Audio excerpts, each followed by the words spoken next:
अस्सलाम वालेकुम नाज़रीन, हमारे सिरिया HRJDO न्यूज़ यहाँ वज़ीर उन्नड़ ह्यूमन राइट्स अगवान ऐं सोशल वर्कर अली पौड़ जेको 3 सालनि खां human rights justice defender organisation जो हिस्सो आहे, उन जे ख़िलाफ़ कुछ शरपसंद अनासर ऐं सियासी सरपरस्त अली पौड़ के ज़बरदस्ती गुलाब राय अगवा केस में मुलवस ॼाणाए अली पौड़ के कूड़नि केसनि में फासाइण जूं धमकियूं ॾेई रहिया आहिनि। अहिड़े अमल जी human rights justice and defender organization जे चेयरमैन अब्दुल वहाब अब्बासी तरफ़ां सख़्त लफ़्ज़नि में मुज़म्मत कंदे चयो आहे त अली पौड़ बेहतरीन सोशल वर्कर है, उनके कूड़न केसन में फासाण की कोशिश कई पई वने। अड़ो अमल असा हरगिज बर्दाश्त नथा करे सकूं। इन वधिक चयो त ह्यूमन राइट्स सेल सिंध, वज़ीर आला सिंध, IG सिंध ऐं आला अख्तियारन का मुतालबो थी करे त गुलाब राय केस जी मेरिट ते कंहिं ईमानदार ऑफिसर का साफ़ ऐं शफ़ाफ इंक्वायरी कराए असुल हकीकतूं अवाम जे साम्हूं आणे मुलवस जवाबदारन के कानून मूजिब सख्त सज़ा ॾिनी वञे। सबका पहिरीं त सभिनी दोस्तन के सिंधवासिन के सोशल वर्करन के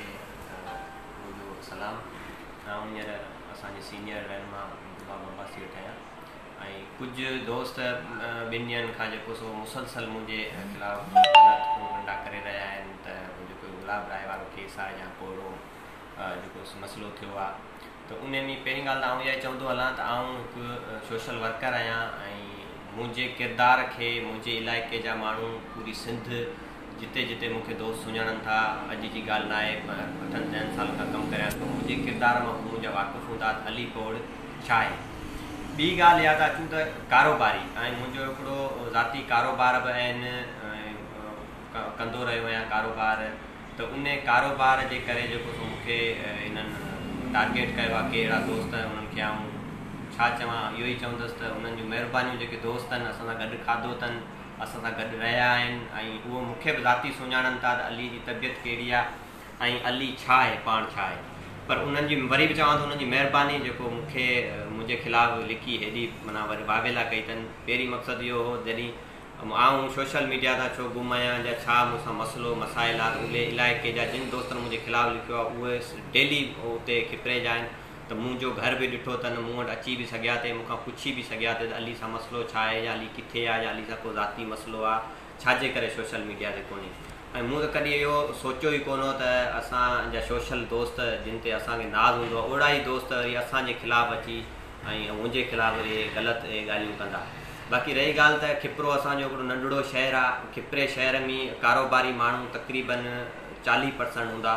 त 40% माण्हुनि सां 90% माण्हुनि जो वास्तो आहे। सियासी थी वञनि, उन में समाजी माण्हू थी वञनि, कारोबारी माण्हू थी वञनि, त इन सां इहो मक़सदु न आहे त अली पौड़ सां कंहिंजो बि वास्तो आहे त अली पौड़ ॾुआरी थी वञो। डेली असां सां अलाए केतिरा माण्हू मिलनि था, डेली अलाए छा कहिड़नि कहिड़नि माण्हुनि सां मिलूं था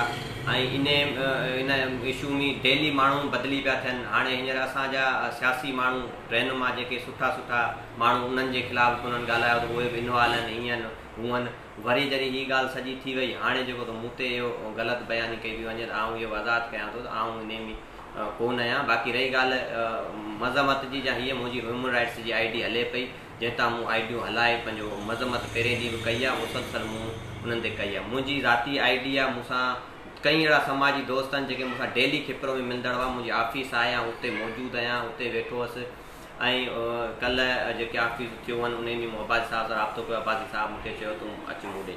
त आउं हुते अब्बासी साहिब वटि मौजूदु आहियां। इहा शइ मुंहिंजी उहा ID कंहिं को चकर करे छॾियो, मूं वटां खुले ई कोन पई ID ऐं इन इहो मक़सदु न आहे त मूं इहा मज़म्मत ज़रूरी इंसान आहियां। मुंहिंजा ज़ाती बि कई अहिड़ा इशू आहिनि जिन मूंसां कई अहिड़ियूं मजबूरियूं थी सघनि थियूं, त उन जे करे बि आउं सोशल मीडिया, बाक़ी मुंहिंजी ह्यूमन राइट्स जी हले पई अॼु बि मूं छा, पर यकी मुंहिंजी उन HR जेका ह्यूमन राइट्स जी ID त उन ते ॾिसो आउं मुसलसल आहियां। आउं अॼु बि ऐं जेको कानूनी मदद चवनि, समाजी मदद चवनि, उहा आउं हर मुमकिन कोशिशि में ऐं मज़म्मत बि करियां थो, उन्हनि सां आउं गॾु आहियां। जेको बि थियो आहे इन इलाही वॾी ॻाल्हि थी आहे, उन में असीं हिकिड़ो कारोबारी माण्हू थी आहे शइ थोरी, बाक़ी मुंहिंजा ज़ाती वास्ता आहिनि उहा बाक़ी कंहिंजे मथे ते लिखियलु थोरी हूंदो आहे कि असीं ऑफिस में वियूं था, कंहिंसां गॾु वियूं था त उनजा किरदारु कहिड़ो आहे। बाक़ी अहिड़नि माण्हुनि सां असांजो अॼु बि वास्तो कोन्हे, सुबुह जो वास्तो कोन्हे। महिरबानी। HRJDO न्यूज़ में फ़िलहाल एतिरो ई। वधीक ख़बरुनि जी अपडेट्स लाइ ॾिसंदा रहो HRJDO न्यूज़।